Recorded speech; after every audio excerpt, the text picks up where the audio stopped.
Palakpak ang ating Diyos sa ating kalagitnaan. Sino po naniniwala narito siya at kasama natin? Ang ginagawa po natin ay pag-alaala na lamang, kaya dapat po nababakas sa ating mga mukha ang ngiti. Sapagkat ang kanya pong mga salita ay tapos na at naganap na, ngunit kay sarap pong alalahanin sapagkat ito po ay patungkol sa bawat isa sa atin. Tayo po muna ay manalangin. Aming Diyos, aming Ama, salamat po sa pagkakataong ibinigay mo na sa panahon ito, O Diyos. Amin pong inaalala, Panginoon, ang iyong mga wika, Panginoon. Salamat po na ang mga wika mong ito ay hindi na patungkol sa iyong sarili, na kahit nandoon ka sa pagdurusa at paghihirap, kami po ang nasa isip at puso mo. At ngayong hapon, hayaan niyo pong mahayag ang bawat wika na ito, Panginoon, na magbigay inspirasyon, kalakasan, Panginoon, pagpapanibagong kaisipan sa bawat isa sa aming pagpapatuloy. Basbasan niyo po kami ngayong hapon sa pangalan ni Jesus. Amen. Amen. Sige po. Salamat sa ating Panginoon. Ang kanya pong ikatlong wika, na kanya pong binanggit, ang sabi niya, Ginang, narito ang iyong anak. Anak, narito ang iyong ina. Isa po sa pinakamagandang wika ng ating Panginoon, ngunit sabi niya ay challenging na ibahagi. Ano kaya ang nais ng ating Panginoong iparating na sa gitna ng kanyang paghihirap ay naalaala niya ang kanyang ina? Sino po dito na buhay pa yung kanyang ina? Parapahan po natin ang Panginoon.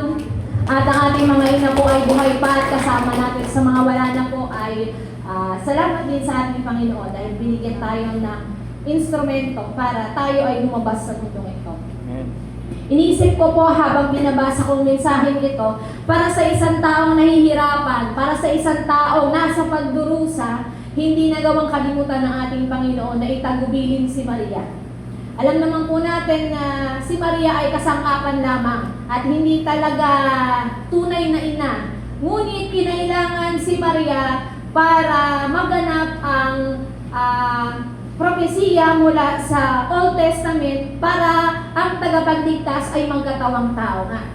Ngunit naniniwala tayo na siya ay hindi tao, siya ay nagkatawang tao lamang. Ngunit siya noon pa man ay Diyos. At malinaw kay Maria na siya mismo sa kanyang pagkapanganak, ito ay isang pribilehiyo. Tinawag nga siyang babaeng pinagpala sa lahat. Parang yung babaeng katabi mo, itinangi, pinagpala ng ating Panginoon. At kagaya ni Maria, siya ay napili ng ating Panginoon. Habang siya ay nakabayubay, nakita niya nasa kanyang paahan ang kanyang ina. Kaya ang sabi niya sa kanyang alagad, sabi niya, Gina, Maria, narito ang iyong anak.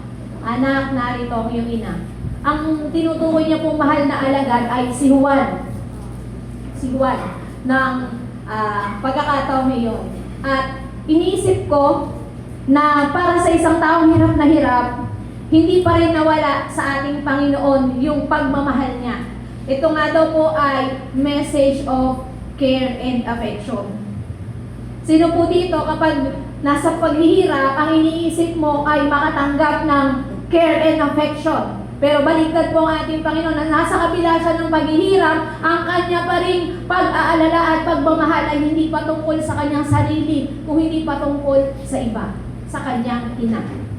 Tatlong bagay po ang nakita ko dito na nais iparating sa atin ng Panginoon. Una, relationship. Ang ating Diyos po ay God of relationship. Please say the word relationship. Relationship. Ang gusto ng Diyos ay relasyon sa bawat isa sa atin at hindi niya kinalimutan ang kanyang relasyon bilang anak kay Maria. Bagamat si Maria ay kinasangkapan lamang, ngunit hindi niya kinalimutan itagubilin ang kanyang ina. Kaya sabi niya, Ginang, narito ang iyong anak. Iniisip ko, yung nandun din ang mga kapatid ni Jesus sa laman po naandun din, nakamasin. Ngunit bakit hindi niya doon itinagubilin? Sabi nga ng salita ng ating Panginoon, ang aking magulang at mga kapatid ay ang gumaganap at sumusunod sa aking mga salita.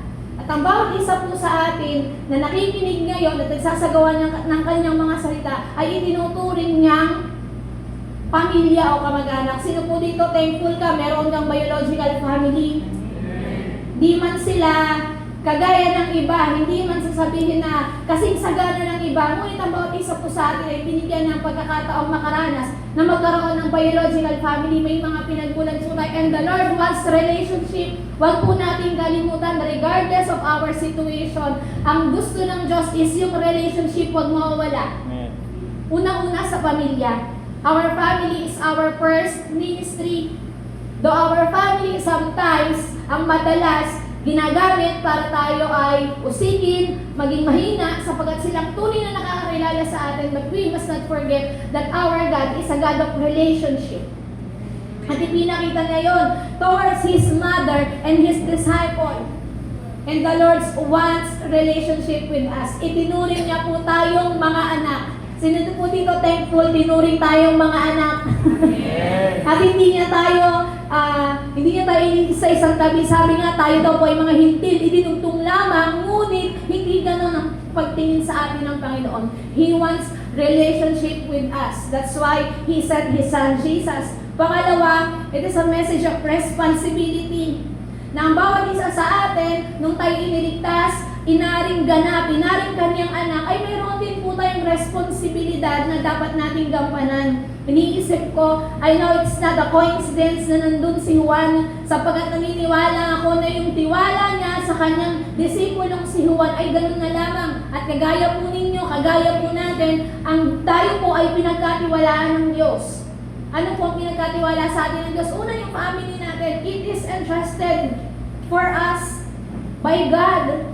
Bakit ba ako nasa pamilyang to? Hindi na nagkamali ng pamilyang pinagisnan. Diyan tayo inilagay sapagkat yan ang pamilyang pinaglagyan sa atin ng ating Panginoon. At bilang magulang, bilang anak, nandun yung tiwala ng Diyos for us. Yung responsibility natin, wag po natin kakalimutan.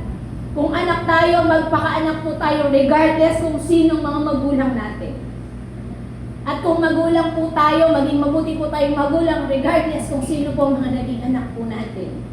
And yung responsibility po na binigay ng Lord kay Juan na after po nung verse na yon, kapag binasa mo, after nung mapako si Jesus, isinama na ni Juan si Maria sa kanyang tahanan.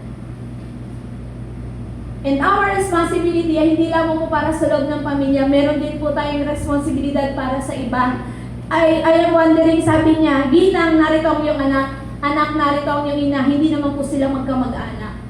Pero because God is a God of relationship, hindi siya bounded. Kay kadugo ka, kay hindi. Kapag inari kang pamilya, kapag inari kang anak, ikaw ngay tunay ng anak. At para po dito sa atin, tayo po ay hindi magkakadugo. Ngunit tayo po ay naniniwalang tayo ay isang pamilyang pinagsama-sama ng Panginoon sa lugar na ito. Amen po ba? At sabi nga po ng kanta, hindi daw tayo nabubuhay para lang sa sarili natin. Hindi tayo pumupunta sa church para lang matuto. Pupunta rin tayo sa church hindi lang para magbago, kung hindi may mga tao na kailangan nakikinabang. Meron tayong responsibilidad na dapat tinutugunan habang tayo ay kumikilala sa ating Panginoon. At pangatlo, restoration. Alam niyo po, ang unang-unang, ang God, ang Diyos, ang author ng family. Kaya yun yung unang dinestroy ni Satan, si Adam at si Eve. At nung time na yon, hindi niya kinalimutan na sa kanyang pag-alis, mangungulila si Maria sa kanya, kaya ibinilin niya. At nung tinanggap natin ang Panginoon, hindi niya tayo ginawang mga alila na matapos tayo ipanganak espiritual ay wala tayong tahanang uuwian. Binigyan po tayo at ito po ang lugar na to. Na matapos natin tanggapin ng Panginoon, may lugar po tayo kung saan mag-aalaga, tutulong para bawat isa po sa atin ay lumago at ma-restore yung salvation na na-receive natin mula sa ating Panginoon.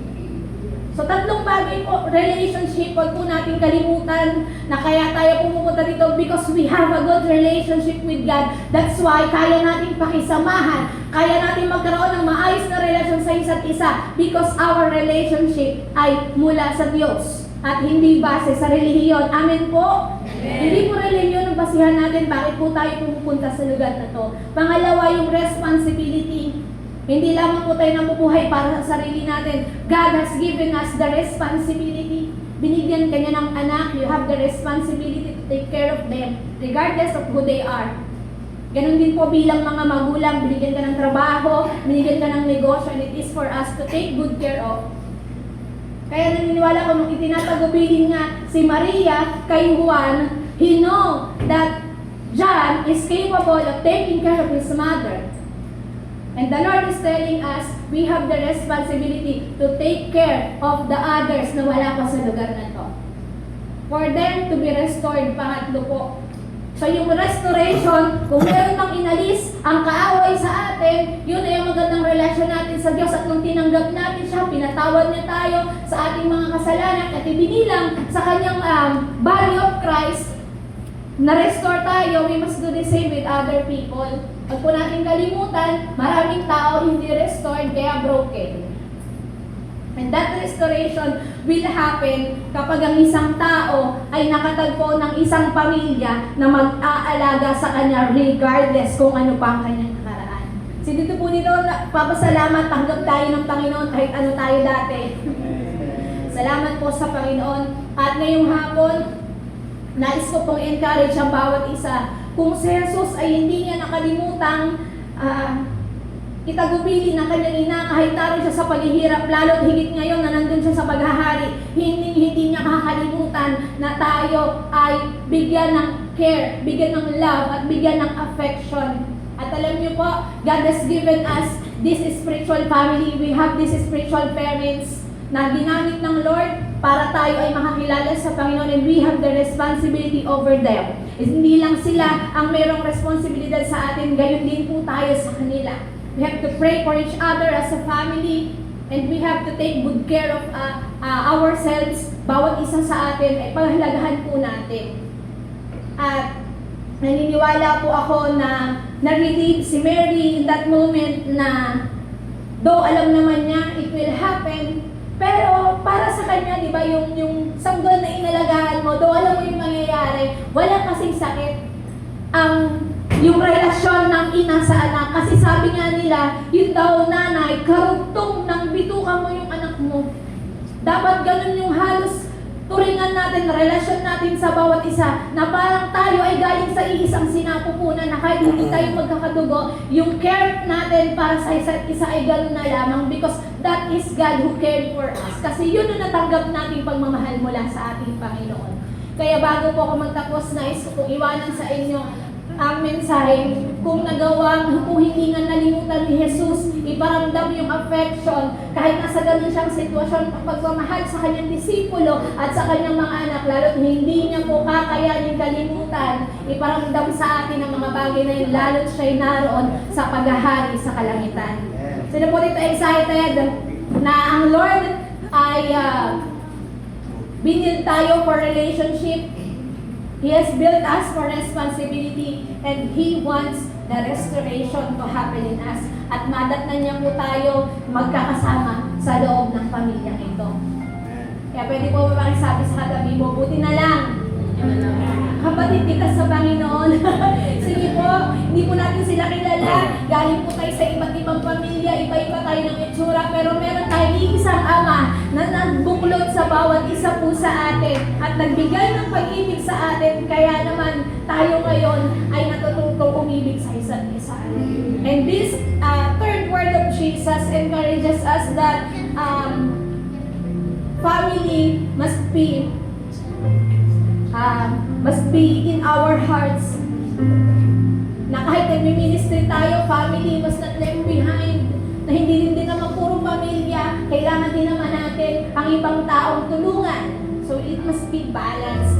At alam ko po na ang Diyos ay masaya na ang bawat isa po sa atin ay bahagi ng kanyang katawan. Tayo po'y manalangin. Panginoon, marami pong salamat. Thank you, Lord, for giving us a biological family wherein, Lord, yun ang nakalis na namin. Salamat po sa mga magulang na mayroon kami.